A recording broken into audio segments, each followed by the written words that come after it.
So my daughter is in Greece, and then she has a 17-hour layover in Vienna. Yeah, we talked about that. Mm-hmm. Right. So all through my head all day, I'm hearing Vienna Calling by Falco.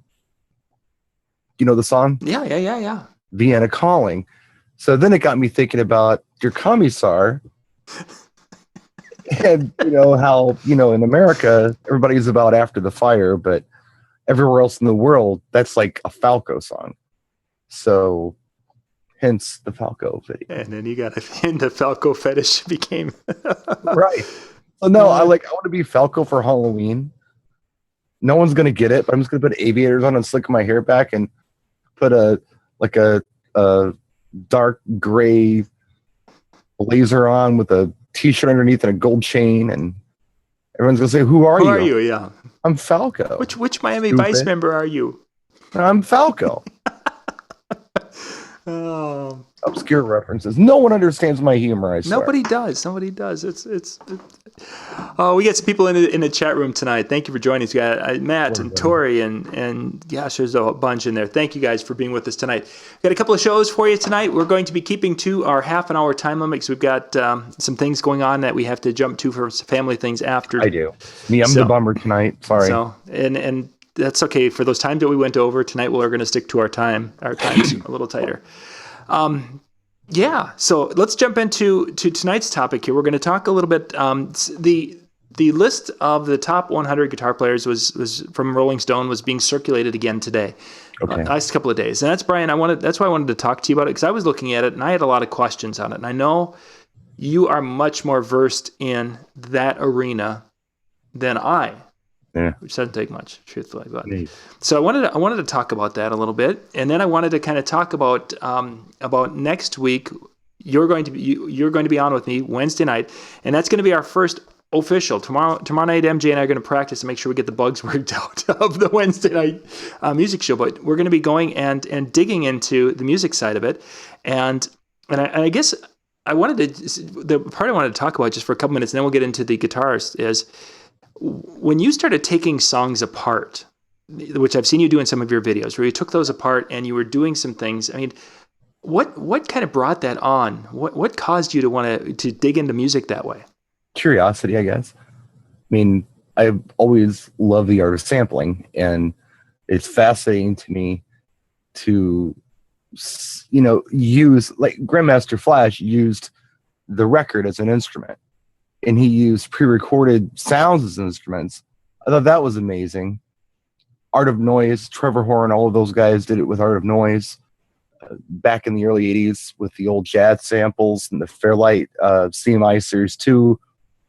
That was cool to me. I was a sucker for any kind of horn stab in the 80s, be it on a Janet Jackson song with Jimmy Jam and Terry Lewis on tracks like When I Think of You, or even the ZZ Top tracks like Stages and Sleeping Bag, which is sample heavy. Yes is Owner of a Lonely Heart. That's another track that is it's full of these just cool samples, and they were sounds that we never heard quite like that before. Mm-hmm.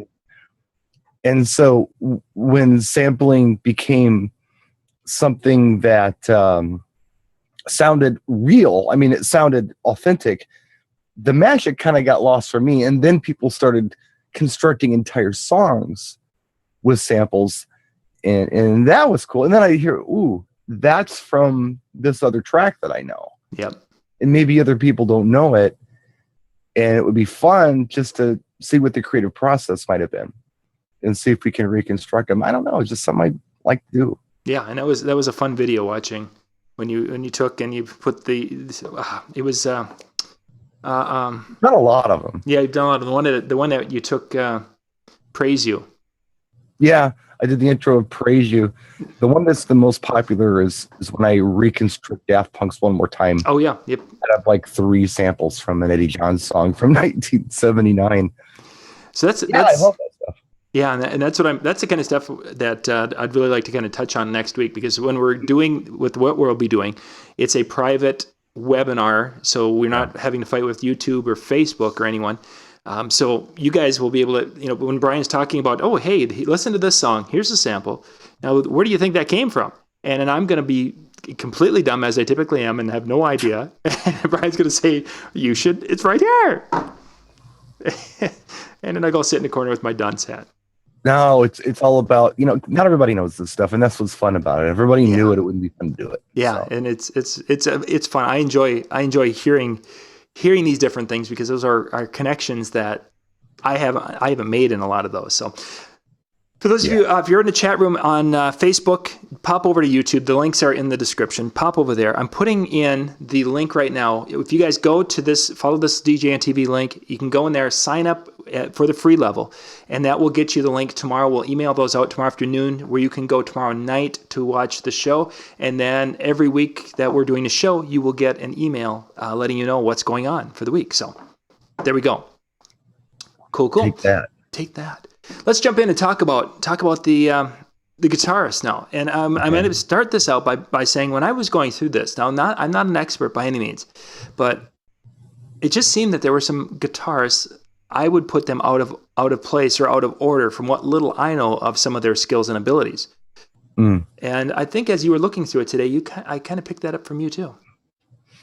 Well, who's to say who the greatest guitar players of all time are, let alone a list of 100 of them? I mean, what are we gauging them on? I guess, without just being negative and bashing Rolling Stone about this, where were they trying to go here? Were they talking about technique? Because if they were talking about technique, it was a fail. If they were talking about the 100 most popular guitar players in rock and roll, that list was almost valid. They missed a lot of stuff. They missed a lot of genres. They missed tons of stuff, in my opinion. But I don't really know what they were trying to accomplish. I still don't understand the list. It was just odd. My list would have looked a lot different. And I would have been more specific about what the criteria was, or why are they great? Are they great because they're well known? Are they great because they've sold a lot of guitars? Because if you think about it, a guy like Jimi Hendrix, he's number one on the list, and I'm not suggesting he shouldn't be. I'm only saying that a guy like Jimi Hendrix was responsible for a lot of guitar sales in the late 60s and the 70s, even today. Oh, for sure. Now, Kurt Cobain is also responsible for a lot of guitar sales, and he makes the list, as does Johnny Ramone from the Ramones. But neither one of them could play to save their life. I mean, they were punk. Mm-hmm. And that's not a dig on punk. I love punk. But the whole point of punk is we don't really know how to play our instruments. And once you learn how to play your instruments, you can no longer be punk. We're going to talk. Let's just dig into this for just a second. Let's do it. Yep. Okay, Blondie was punk. They started out as punk, and then they got good, and they weren't punk anymore. Talking Heads, the Police, the Pretenders, the Clash, even the Sex Pistols, they broke up, and then when John Lydon did Public Image Limited and all that, which was no longer punk. You can't. The Ramones, they always sucked, but they were okay with that, and I like the Ramones a lot. They were punk, but they never learned to play well, so they could be punk. But it's just odd to have punk musicians on there, or punk guitar players as great guitar players. Were they responsible for a whole lot of guitar sales? Absolutely. Oh, yeah. Are they great guitarists? No, not at all. I'm a better guitar player than they are, and I only have one hand. I guarantee you I can play better than they can. Don't ask me how. But I've done it. I've done it. There's no. But no, and they missed entire genres. But I mean, we only got a half hour to talk about this. Mm-hmm. I guess. But yeah, the criteria I think was a little vague on that. What are we really talking about? Guys who are responsible for a lot of guitar sales, or technique, or innovative, or what? And then Lindsey Buckingham was number 100. He barely made the list. Mm-hmm. That guy is amazing. So it definitely was not technique. Again, Johnny Ramone and Kurt Cobain were on the list, period. Mm-hmm. So no, these are not great guitar players. They might be popular guitar players. Are people well known for playing guitar? So let's kind of look at the top 10 here. Pete Townshend is at number 10. Pete Townsend, yeah, The Who. And did we He's go? good at smashing guitars. He was really good at that. Yeah, it wouldn't have been in my top. Iconic guitar players. That would have been a top 100 iconic guitar players. Maybe he would be probably in the top 10 because he was really good at smashing them. Mm-hmm. He was the first guy to do that. Number 9, we had Dwayne Allman. Yeah, Allman Brothers. I mean, think about Ramblin' Man. That's a pretty hot track. Mm-hmm. It's got a solo at the end of it that just goes on and on forever. It's good stuff. And then at 8 is Eddie Van Halen. Oh, he deserves to be on the top 10. Yeah, that was definitely. 7, Chuck Berry. Yeah, definitely deserves to be on the top 10. I mean, he kind of invented the rock and roll guitar lick. That was him. It came from the blues, but he was the first one to do it for the rock and roll genre like that. Mm-hmm. Number 6, we have B.B. King. Yep.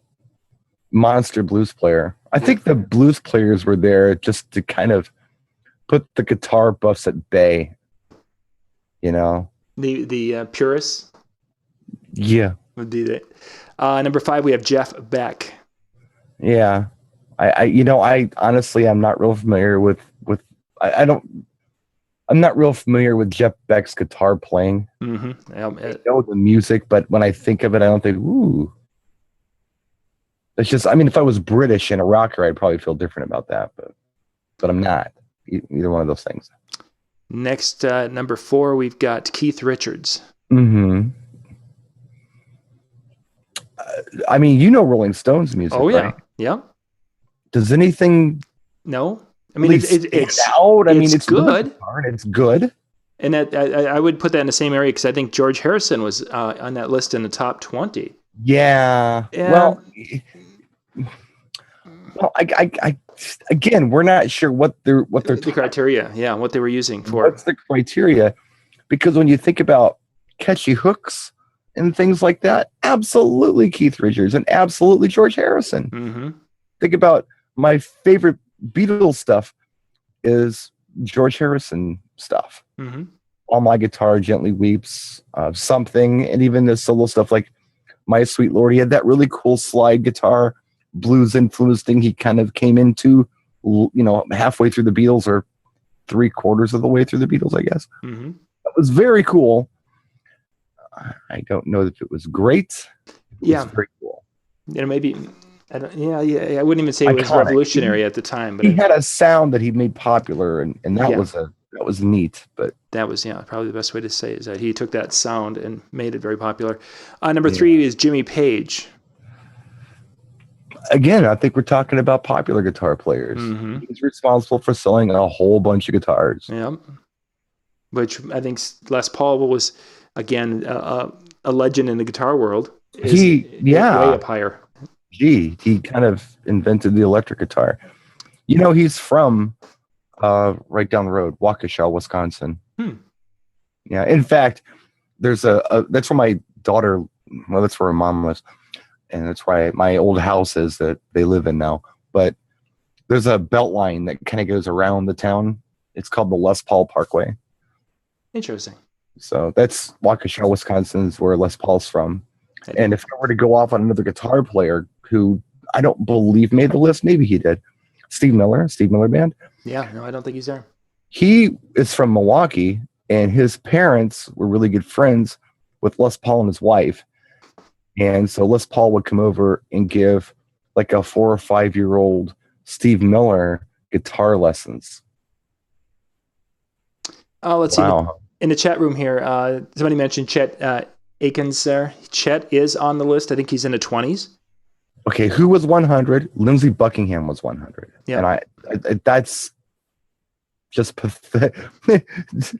Johnny Ramone and Kurt Cobain were way ahead of yeah. Yeah, it's funny. Marty, and where was Marty McFly on this list? Right. I mean, that's if you're really, people getting into guitars. Exactly. Oh, okay. Let's see where were we at? I'm going to pop back to that list. Number 2 is Eric Clapton. Sure. I mean, that was I was figuring he was going to be in the top 5 for sure.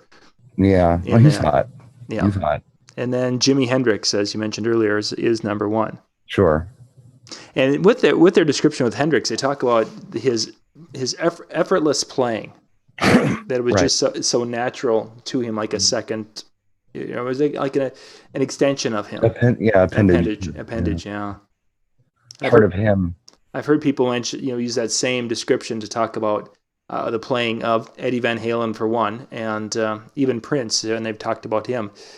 But when I've heard guys describing, that the instrument becomes like Prince's part of the instrument. Yeah, they're talking more than just the guitar, because he could go and do so much more with the piano and what have you.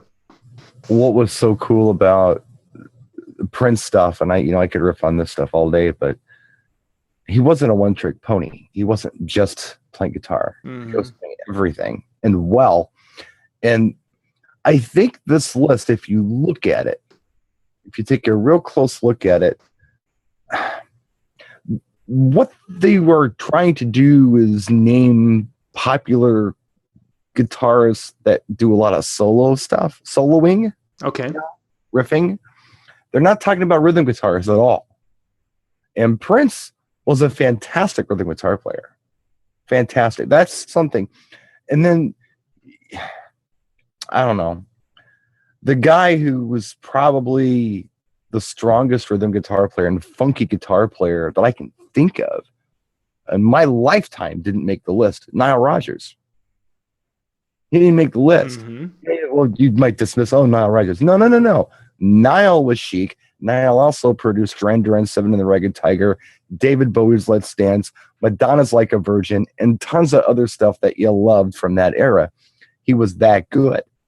And he recently just did some Daft Punk stuff. Nile's a monster player. And he didn't even make the list. Why? Because he's doing R&B, and quite frankly, he's the wrong color. I think a lot of the times, and it's interesting, if you look at the list, there are very few people. I read about this a little bit. There are very few black people born before 1950 that made the list, or after 1950 that made the list. Prince was one of them. Yeah. Number 33. Where's Rick James? This guy was a monster player. It's just a goofy list. It really. So yeah. I don't know. Yeah, it was an interesting thing, and as some people were looking at that list and talking about it, and they were looking at some of the ones at the bottom, or as far as in the top 10. So it's, as you're scrolling down a page, it's on the bottom, and talking about their influence in the music industry and how much there's some talented people there, but like Hendrix doesn't really hit our dance floor. It doesn't make our what we do relevant to what we do. Yep. Eric Clapton does, because he's got some ballads and such that we use. But really looking at Chuck Berry, maybe. Chuck Berry. Well, I would give it Chuck Berry. Yeah. Yeah, there's a few, but there's just, in that list, there's really not a ton. I mean, Van Halen, very seldom do we do anything from Van Halen not because it's not good music, but right. Well, you're back to that rhythm and blue thing that we need to have that kind of a poppy. Eddie Van Halen did the solo and Beat It. That was him. So. Oh yeah. I'm trying to kind of have him in there. He's there. Interesting. Not as strong as the Van Halen stuff, but he does enter into our world with that. Even if you dismiss everything that Van Halen did. Yeah. Prince is from Canada. Well, somewhere where it's cold, I don't know. And Ian's statement, Prince was black? I thought he was Canadian.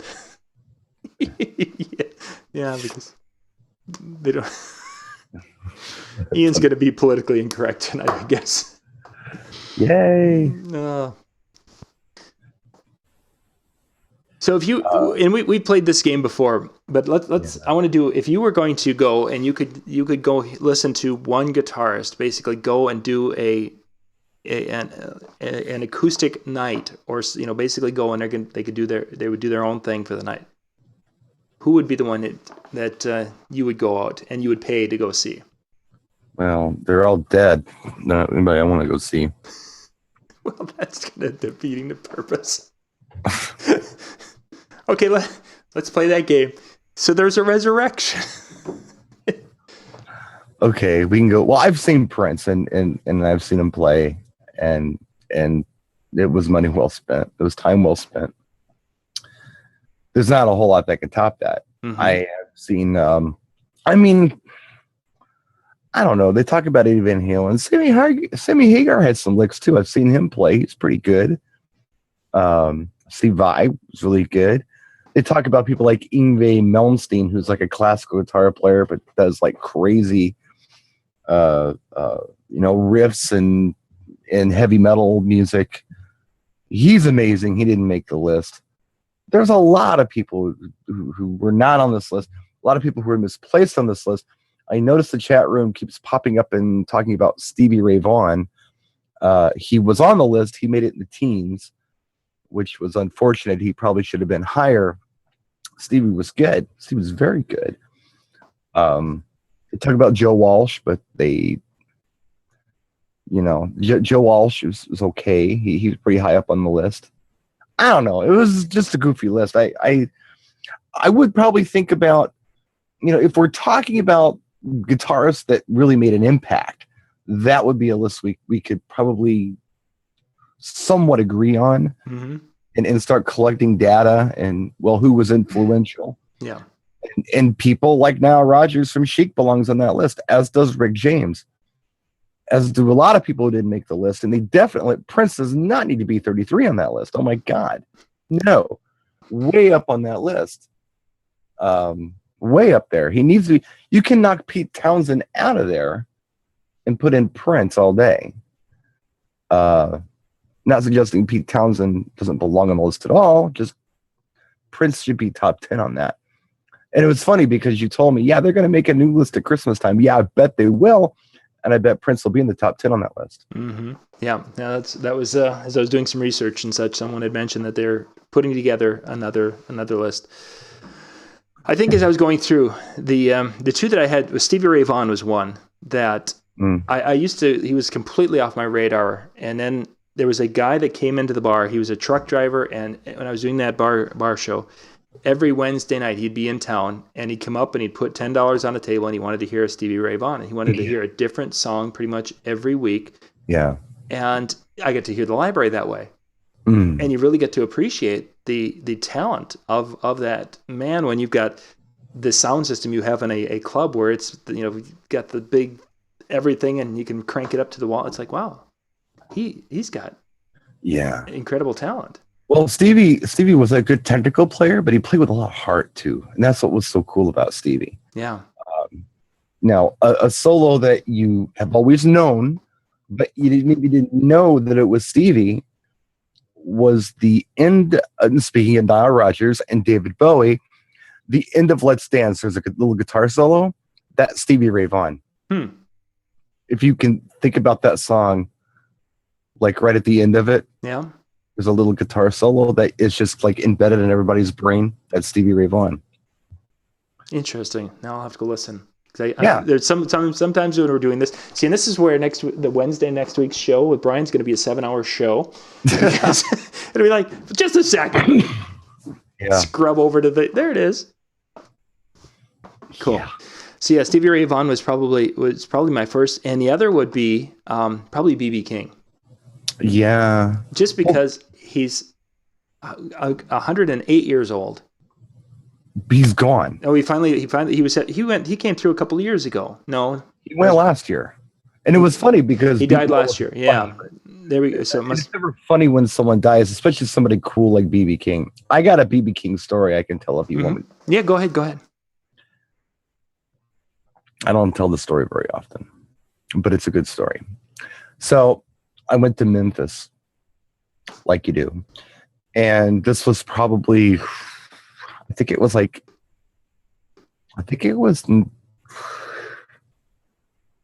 95, 94 or 95? I don't remember which year, but I went to Memphis with a friend of mine, and it was on business, but we were only there for a couple of days. We decided to go to Beale Street. I don't know if you've ever been to Beale Street. It's an interesting, it's an amazing place. It's like a promenade. It's like you can't drive on Beale Street. It's all blocked off. Elvis played there, whatever. But there are all these bars on Beale, and every bar has a house band. And you walk in there, and there are people you never heard of, but they're most amazing musicians you've ever heard before in your life. It's just amazing. There are bands that are entire families, like grandpa and son and grandson are in a band together, just jamming all night. That's just what they do. It's cool to see. It's musicianship like you've never seen before. And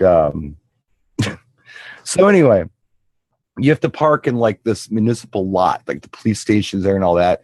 You have to park off of Beale to walk onto Beale. So it was like a Tuesday night or Wednesday night or whatever. It wasn't like a weekend. So we park and we start walking. And there was a dude, big dude, standing like at a back door, of an establishment of some kind. And he was like, hey, what's up? And he was smoking a joint. And he was like, you guys need a little bit of this? Like, no, we're cool. Dude looks familiar. Turn the corner, it was BB's place. BB King offered me a hit of his joint. And I turned him down. I don't smoke, but if I'd have known it was that guy, I've seen him before. If I'd have known it was BB, I probably would have got high with him. Just I could tell that story. not the loser story that I said no to BB King getting high with him. So. Oh, cool story. I met him. We were that close to connecting. Well, I didn't know. It's like, yeah, no, I'm cool. Thank you. Like, wait a minute. Dang. I'm just going to take this. Can you autograph this? Right. I just blew it, Oh, funny. Gang, we're going to switch shows here and get to our next one. I think this is the link. Now, you know what I'm going to do is I'm going to grab the link from, that's not the right link. It didn't send things over to this computer properly, so we're going to do this. This will be the link for the second show tonight. We're going to switch over, and we'll be back to you in about 2 or 3 minutes with our second show tonight. Thanks for watching.